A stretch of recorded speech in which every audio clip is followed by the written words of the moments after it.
Halo guys, ketemu lagi di serial Turki Usak Sehir episode kedua.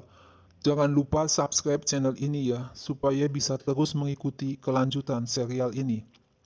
Dan bagikan channel ini kepada semua orang, agar dapat ikut menonton serial ini. Cihan tertembak dan segera dimasukkan ke dalam mobil untuk dibawa pulang ke rumah. Sedangkan Iset ditodong pistol oleh Kadir dan dibawa ke suatu tempat. Sesampainya di rumah, Alia langsung ditempeleng oleh Ibu Cihan, Sadakat. Kamu harus membayar semua kejadian ini. Alia hanya bisa diam, kaget mendapat tamparan di pipinya. Alia masuk ke dalam kamar Cihan dan minta berbicara dengan Dokter Murad via telepon yang dipegang oleh Kaya. Keluarga Albora kaget mendengar Alia adalah seorang dokter dan mengaku sebagai menantu keluarga Albora.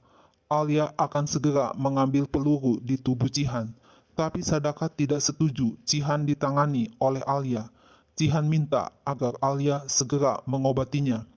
Cihan kaget ketika Alia mengatakan belum pernah mengambil peluru seperti ini. Aku adalah dokter kandungan. Alia memberitahu keluarga Albora kalau kondisi Cihan bagus dan peluru berhasil dikeluarkan.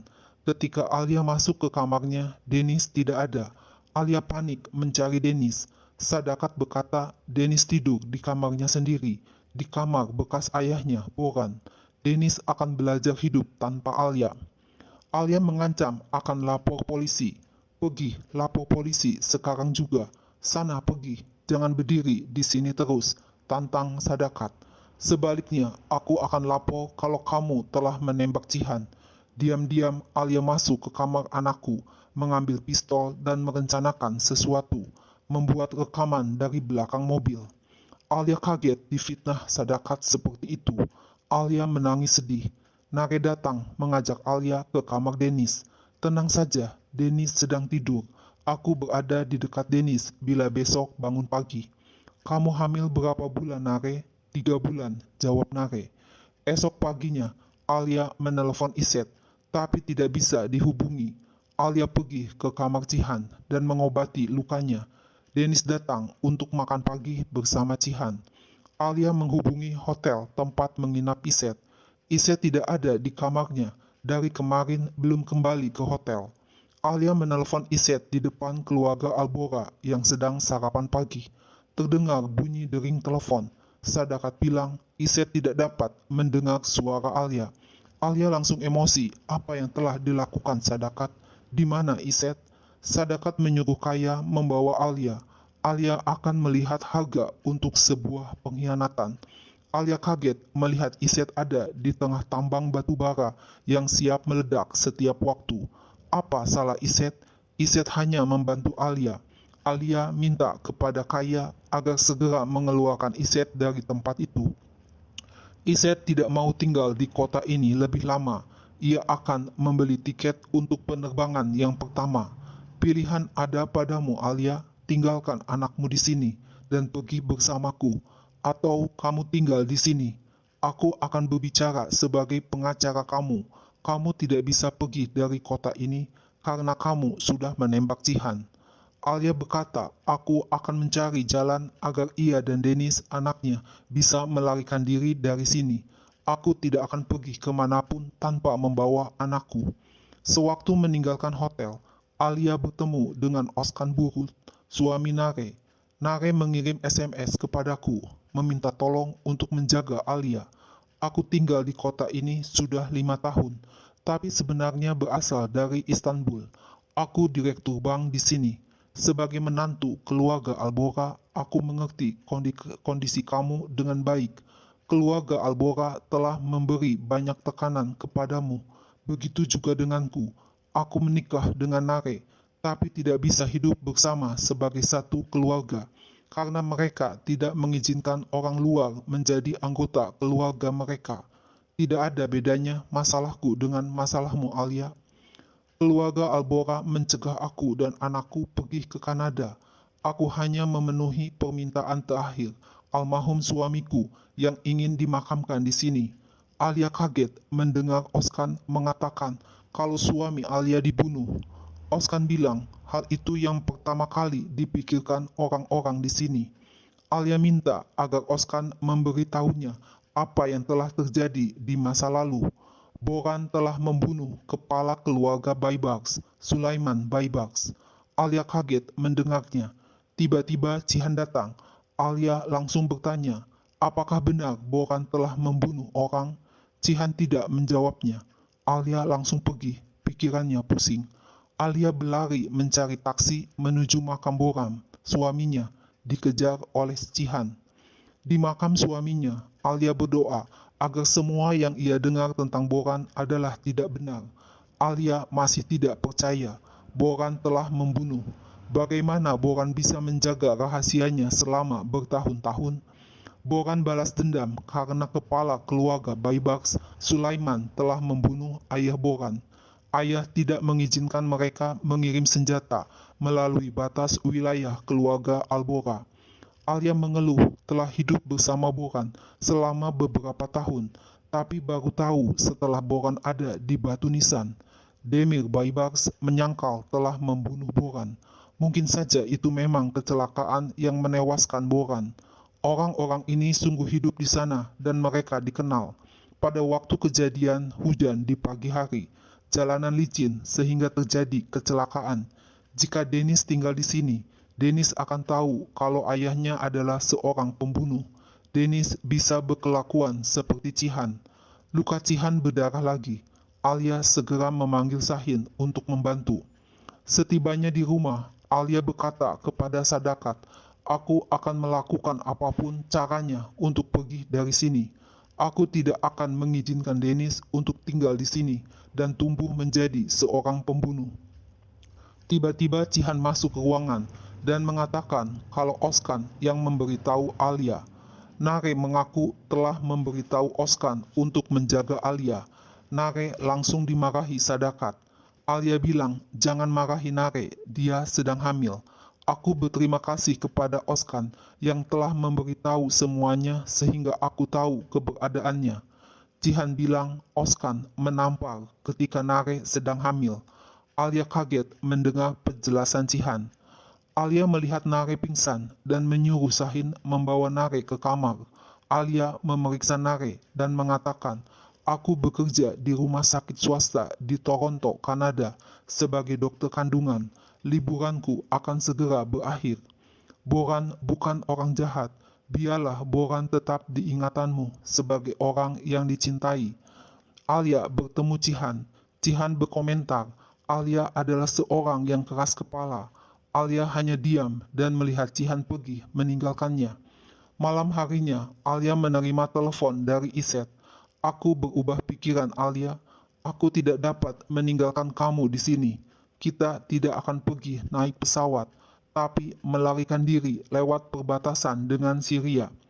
Tak lama, Alia menerima telepon dari David di Kanada yang memberitahu kalau liburan Alia berakhir esok hari. Alia beralasan pemakaman suaminya perlu beberapa hari lagi. Alia minta liburan diperpanjang 3 atau 4 hari lagi. Minggu depan Alia sudah ada di Kanada. Cihan bertanya, "Bagaimana minggu depan kamu bisa ada di Kanada?"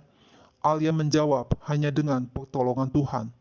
Pagi harinya, Cihan memberikan sebuah handphone kepada Dennis.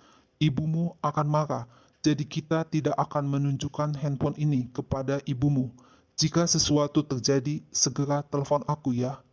Jika kamu merasa dalam bahaya, kamu dalam situasi tidak menyenangkan, atau merasa takut, kamu bisa langsung menelepon aku."